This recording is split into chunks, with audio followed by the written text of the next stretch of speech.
الله الرحمن الرحيم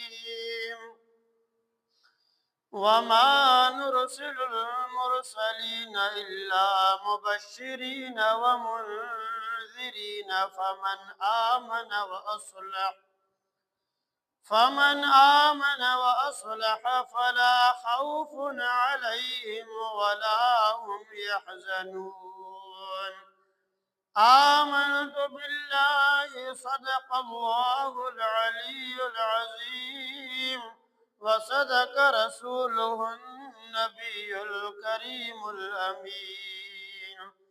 إن الله وملائكته يصلون على النبي يا أيها الذين آمنوا صلوا عليه وسلموا تسليما اللهم صل على سيدنا ومولانا محمد وبارك وسلم صلى الله عليك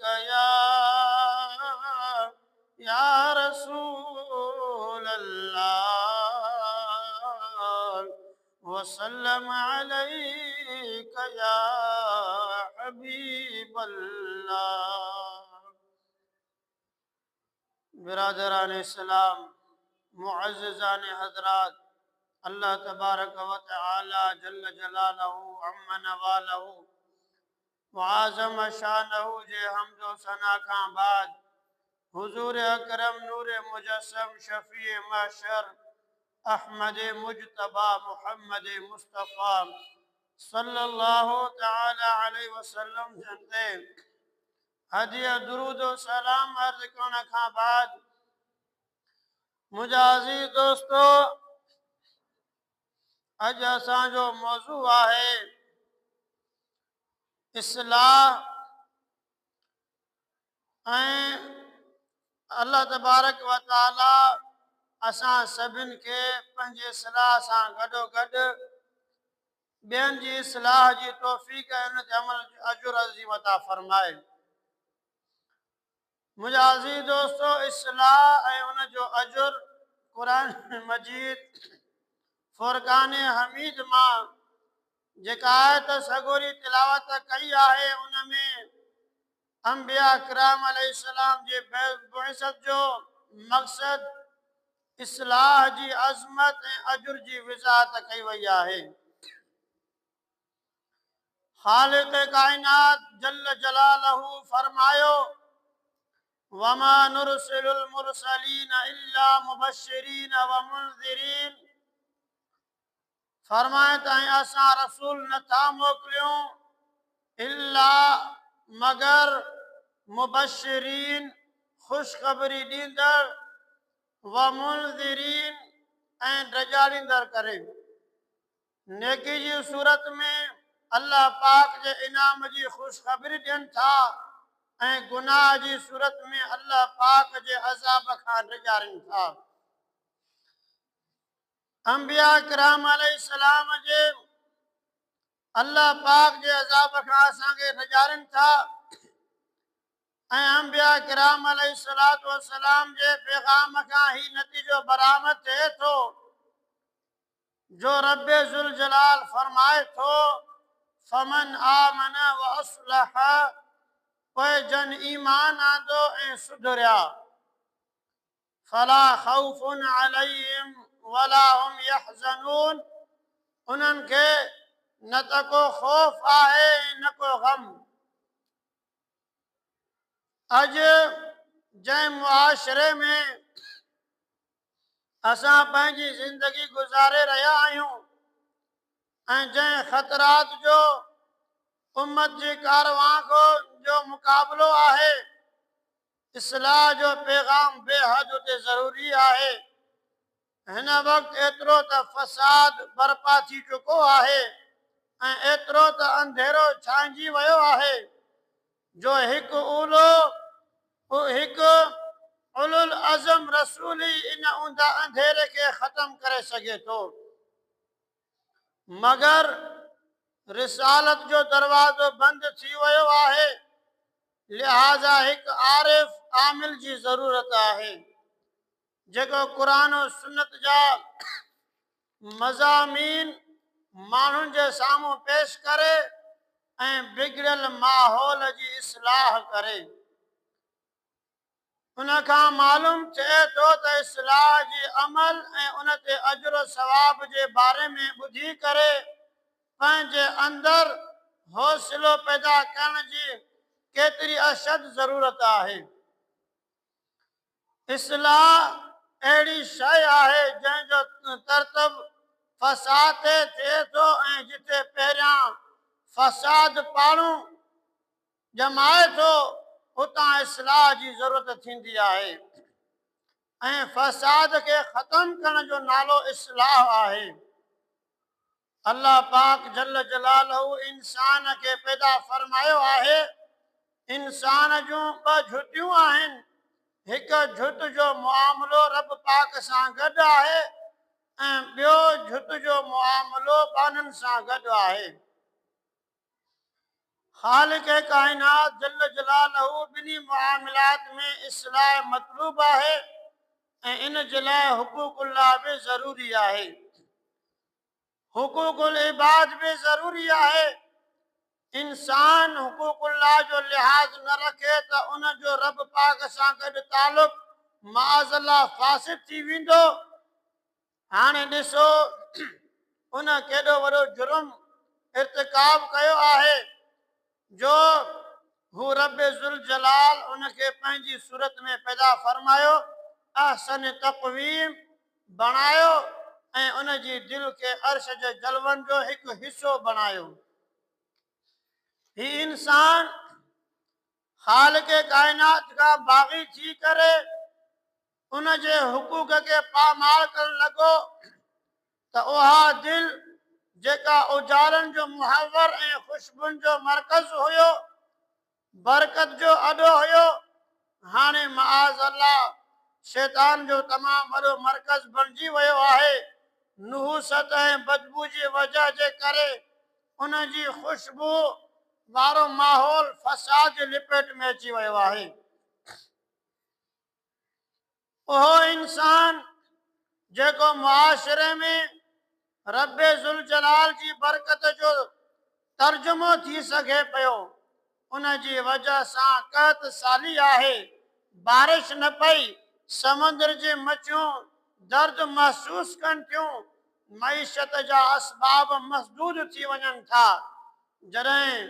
अक्सरत अहिड़नि माण्हुनि जी थी वञे थी त नुहूसत बि इन्हीअ तनासुब सां थींदी ऐं ॿिए तरफ़ बाननि सां तालुक़ आहे। नंढे जो वॾे सां गॾु, वॾे जो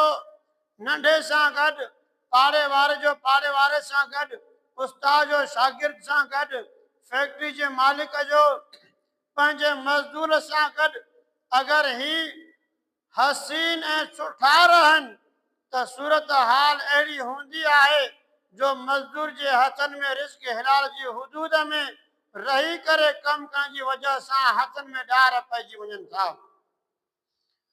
त उनखे दार महबूब अलैहिस्सलातु वस्सलाम अता फरमाइनि था। हज़रत सअद रज़ियल्लाहु ताला अन्हु जे हथनि खे नबी करीम सल्लल्लाहु अलैहि वसल्लम जन फ़क़ति इन जे लाइ चुमी ॾिनऊं हथनि ते, सिर्फ़ इन जे लाइ जो दायरे शरीयत में रहंदे मज़दूरी कंदो हो। अल्लाह पाक जी रहमत में कोई फ़र्क़ न आहे। अगरि ख़राबी अचे थी त बाने जे पंहिंजे अमल सां उन जी ख़राबी आहे त संदन उन जे ई अमल जी वजह सां अचे थी। जहिड़ी तरह बारिश मींहुं पाकीज़ मुक़दस आहे, मगर छित ते नाले जो रस्तो यानी निसारो त जेतिरो नालो गंदो आहे या जेतिरी छित पलीत आहे उन हिसाब सां पाणी बि पलीत थी वेंदो। हाणे जेको पाणी पाकीज़ हुयो उन कपिड़ो पलीत थी वेंदो ऐं ईअं ई इंसान जो मामिलो आहे जो रब पाक सां तालुकात बिगाड़ण जी पादाशनि में ख़ुदि बि मनहूस थी वियो ऐं अल्लाह रब्बुल इज़्ज़त जल जलालहू असांखे ही पैगाम ॾिनो आहे त जॾहिं मुंहिंजे महबूब करीम सल्लल्लाहु अलैहि वसल्लम जन जी उम्मत में फसाद अची वञे त तूं उन सां गॾु कंप्रोमाइज़ करे वेही न रहो, बल्कि इन बदबू जे ख़िलाफ़ एक्शन वठो, पंहिंजे माहौल में रहमतुनि जी ख़ुशबू चंडियो। अल्लाह रब्बुल इज़्ज़त तोखे 100 शहीदनि जो सवाब अता फरमाईंदो। नबी अकरम नूर मुजस्सम शफ़ी मुअज़्ज़म सल्लल्लाहु अलैहि वसल्लम जन जॾहिं नबूअत जो ऐलान फरमायाऊं त उन वक़्तु माण्हू तमामु गहरे फसाद में मुब्तला हुआ, मगर मुंहिंजे महबूब करीम सल्लल्लाहु अलैहि वसल्लम जन ईअं इस्लाह फरमायाऊं जो उहे माण्हू जेकी ज़मीन जे मथां बोझ हुआ, जंहिं ते ज़मीन खे उन्हनि ते गुस्सो ईंदो हो, हाणे तक़वा जो जाम पीअण खां बाद ज़मीन त ज़मीन रही, पर जन्नत बि उन्हनि ते नाज़ करे थी। ही पाण करीम सल्लल्लाहु अलैहि वसल्लम जन जी हम जुत इस्लाह हुई जो मुआशरो चमकी उथियो ऐं अहिड़ो अज़ीम ख़ुशगवार इनक़लाब आयो जो हू घुमंदे फिरंदे मुर्दा हुआ असांजे प्यारे नबी अहमद मुजतबा मुहम्मद मुस्तफ़ा सल्लल्लाहु अलैहि वसल्लम जन जे पैगाम इस्लाह अदल और इंसाफ़ जी ख़ुशबू ऐं हया जी बहारुनि सां पूरो माहौल अहिड़ो उजागर कयऊं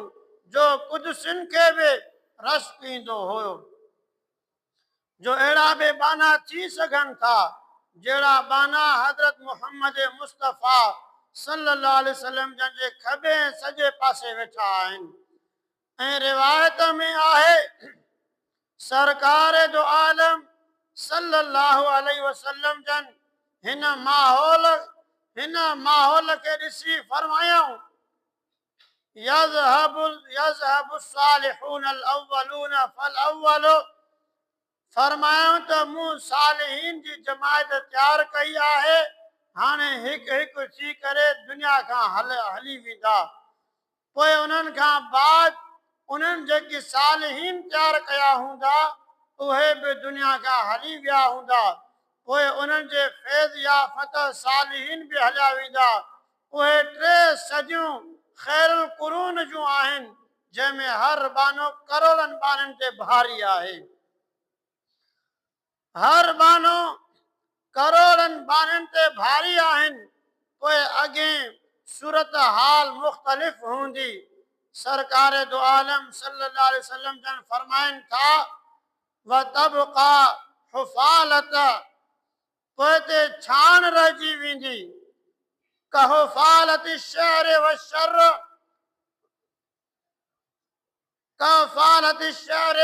व तमर, जहिड़ी तरह रद थियल खजूर ढेर जी सूरत में खजूर हुजनि, सुठी सुठी खजूर चूंडे कढनि ऐं सुठी खजूर खपाए वञनि, पोइ छान रहिजी वेंदी। सालिहीन बाना आहिस्ते आहिस्ते दुनिया खां उथी वेंदा, बाक़ी हुफ़ाल बचंदो। हाणे हिकु ई नूह जो हर इंसान आहे,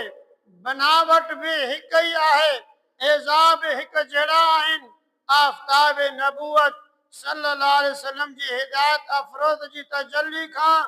क़बल बि